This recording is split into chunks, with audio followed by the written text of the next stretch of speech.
Hi, this is Wendy Hedrick from ShedTheNegative.com, here to talk to you today about the biggest challenge facing humanity. No, it is not global warming or even the threat of terrorism. The biggest challenge facing us today is thinking. That's right, thinking. Our brains are developed to solve problems. They are a tool. And when applied to practical concerns like how to change a flat tire, they do a pretty good job. But somewhere in our evolution, our brains quit being just a tool. They developed an identity, which we now refer to as the ego. The ego feeds off problems. Like any entity, it wants to survive and will invent problems to ensure that it does. In doing so, it has created a systemic flaw in our thinking. Not only do our brains work to solve problems, but thanks to our ego, they also work to create them. Now, the workings of the ego are no great secret. It's commonly accepted that the ego distorts our view of reality. We recognize its influence easily enough in others. We just don't seem very adept at recognizing it in ourselves. This is because it is integrated into our system of thought and therefore operates under the cover of rational thinking. Sometimes a meltdown on our part will force us to face that maybe not all our thinking is so rational. But the ego is quick to cover its tracks. It may stir up drama in the mind to distract us. It may incite denial, or it may cause us to flat out forget our irrational behavior. Whatever its tactic, it usually succeeds in drawing us back into delusion.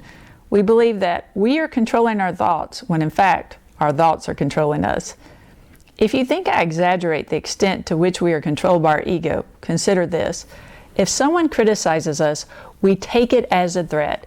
We become defensive, retreating or attacking back out of a sense of self-preservation.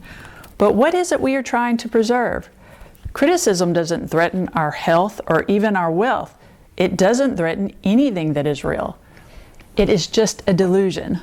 Logically, we can accept this, but we continue to react defensively to criticism because our delusion overrides our logic.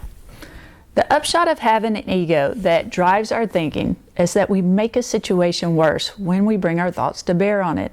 The belief that more thinking is needed to solve our problems is the greatest illusion the ego creates. The truth is, the more we think about our problems, the more complicated they get. So what does this mean? That we'd be better off in a vegetable state where no thinking occurs? Probably the rest of the planet would benefit from it if we were. Luckily, there is a way around the systemic flaw that doesn't require us to slip into a coma. The solution lies in observing our thoughts with detachment. The ego cannot influence our thoughts if we are not identified with them. Now, detaching from our thoughts doesn't happen overnight, but every day that we try, we win back some of the ability to control our thinking. We can use a short mantra to help us in our efforts. We simply state, thinking is the problem. Thinking is the problem whenever we find ourselves thinking defensively. It may not be a magic bullet for freeing us of delusion, but at least it will allow us to focus our attention on where the real problem lies. Well, that is all I have for you today on the topic of delusional thinking. If you'd like to hear more on this topic or any other concerning your higher self, simply drop me a comment below. In the meantime, you can check out my book on Amazon, Your Higher Self Made Easy, for more tips on freeing yourself of negativity.